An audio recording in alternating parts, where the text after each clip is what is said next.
नमस्कार। 4C supreme law partner के इस नए कानूनी एपिसोड में मैं एडवोकेट डॉक्टर जय कुमार पांडे स्वागत करता हूं आपका।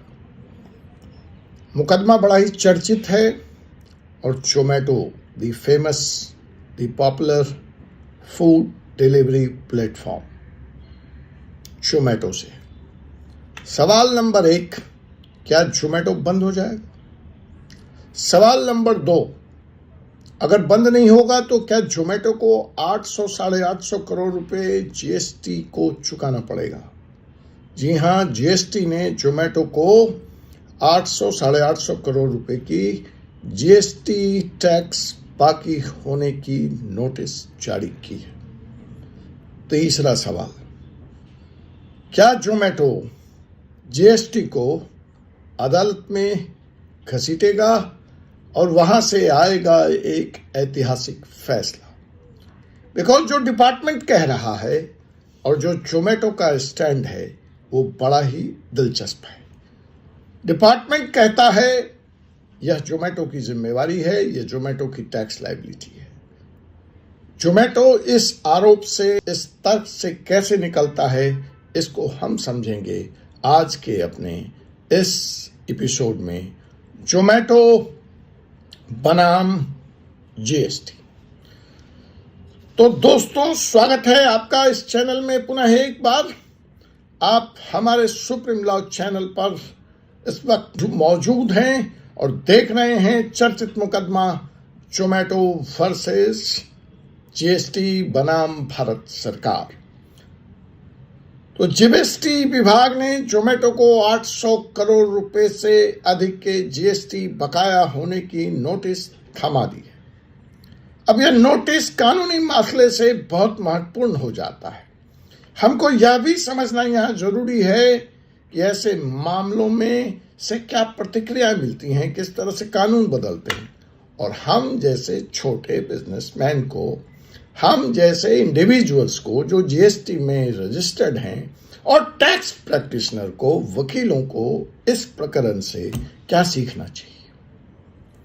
तो सबसे पहले आइए जानते हैं कि मामला क्या है। तो हाल ही में जीएसटी विभाग ने famous online food delivery platform को 800 करोड़ रुपए की नोटिस जारी किया है, जिसमें विभाग का कहना है कि 401.7 करोड़ रुपए का तो जीएसटी बकाया है और 401.7 करोड़ का ही जुर्माना लगा दिया गया।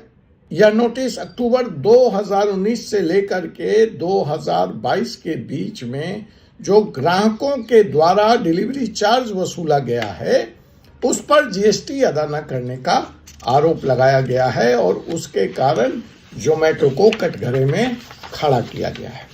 अब देखिए, बड़ा दिलचस्प नजारा है। जोमेटो साफ इस आरोप से अपने को बचाता है और यह कहता है कि वह इस कर भुगतान के लिए उत्तरदायी ही नहीं है, क्योंकि ये जो डिलीवरी चार्ज है ये जोमेटो कलेक्ट ही नहीं करता है। यह तो उसके पार्टनर्स से, जो जोमेटो के पार्टनर्स हैं, उनके द्वारा डायरेक्टली ग्राहकों से वसूला जाता है। तो जोमेटो के अनुसार कि डिलीवरी सेवाएं डिलीवरी पार्टनर्स द्वारा सीधे ग्राहकों को प्रदान की जाती हैं। जोमेटो का तो उसमें कोई रोल ही नहीं। जोमेटो कहां से आ गया? अब जब जोमेटो के इस तर्क को हम मौजूदा जजमेंट्स और जीएसटी कानून के तहत देखते हैं तो जोमेटो का यह तर्क उचित लगता है। देखिए, कानून क्या कहता है इस मामले में। जीएसटी के कानून के तहत सेवाओं की आपूर्ति पे कर लगाया जा सकता है, गुड्स या सेवा। तो ठीक है, फूड डिलीवरी सेवा में आ गया। अब यहां प्रश्न यह है कि डिलीवरी सेवा का प्रदाता कौन है? वो डिलीवरी पार्टनर्स हैं। वो जोमेटो तो डिलीवरी कर नहीं रहा। अब यहीं पे खेल है।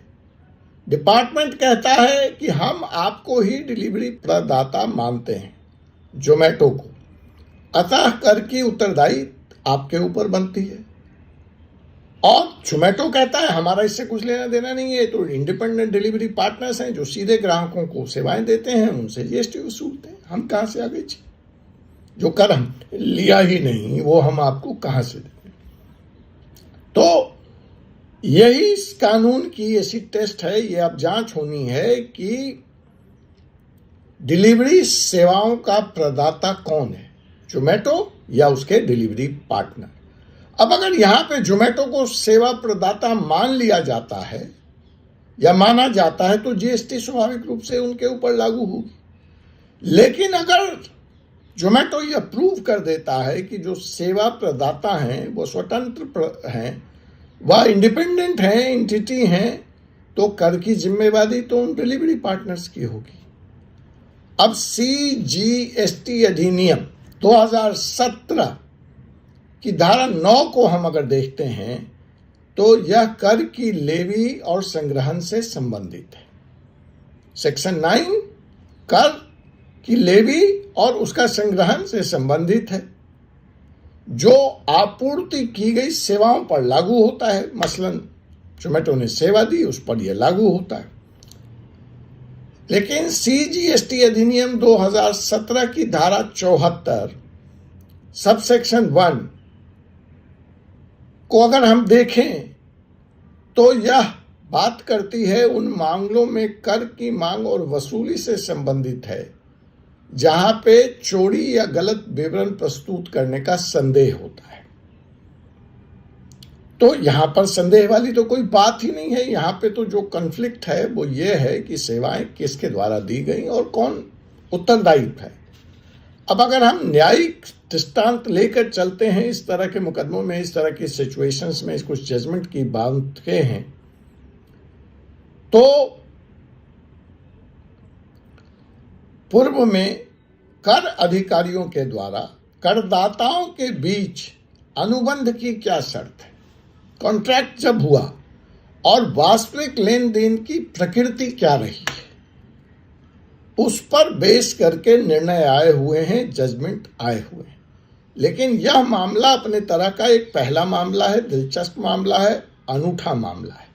तो अब यह देखना दिलचस्प होगा कि न्यायालय या अपीलेट ट्रिब्यूनल इस पर क्या निर्णय लेते हैं।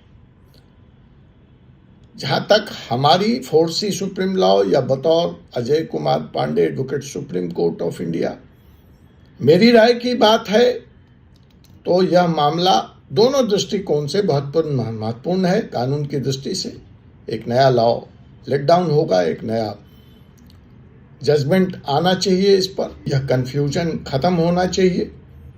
और दूसरा व्यावसायिक दृष्टिकोण से भी महत्वपूर्ण है, जो सवाल मैंने एपिसोड के प्रारंभ में उठाया, क्या जोमेटो बंद हो जाएगा? फिर इस तरह से व्यवसाय कैसे चलेंगे? यह स्पष्ट भी करता है कि जो डिजिटल मॉडल्स हैं, बिकॉज ये सवाल सिर्फ जोमेटो का नहीं है, ऐसे कई मॉडल्स, कई स्टार्टअप्स आ रहे हैं जिसको मोदी जी इंकरेज करते हैं। स्विगी है, ओला है, उबर है, मतलब जो सेवा प्रदाता डिजिटल माध्यम से करने वाले प्लेटफॉर्म हैं, उनको अपने व्यापारिक मॉडल और टैक्स रिस्पॉन्सिबिलिटी, टैक्स अकाउंटेबिलिटी के बीच में भी एक एडजस्टमेंट, एक संतुलन बनाकर चलना होगा इस मसले में, जो भी फैसला आए उसके बाद। और सभी पक्ष, चाहे वो सरकार हो, चाहे वो जोमेटो हो, चाहे वो सेवा प्रदाता इंडिपेंडेंट एंटिटी हो, कानूनी प्रावधानों का तो पालन अवश्य करना चाहिए और यह सुनिश्चित करना चाहिए कि उसके संचालन में कोई चूक ना हो। तो इस पूरे प्रकरण से जो सीख हमें मिलती है, जो सीखना है कि कानूनी प्रक्रियाओं और कर नियमों को सही तरीके से समझकर ही व्यवसाय करें। उसी के आधार पर किसी में व्यवसाय की जिंदगी और मौत निश्चित है। अब इसके बाद भी आपका इस विषय से संबंधित कोई प्रश्न या सुझाव है तो कृपया कमेंट बॉक्स में जाकर हमसे साझा करें। हमारे चैनल 4C सुप्रीम लॉ को सब्सक्राइब करें और इस वीडियो को लाइक और शेयर करना न भूलें। धन्यवाद। आपसे पुनः मुलाकात होगी एक ऐसे ही मुकदमे के साथ अगले एपिसोड में। तब तक के लिए मुझे advocate doctor Jay Kumar Pandey, advocate Supreme Court of India को अनुमति दीजिए। जय हिंद, जय भारत, जय संविधान।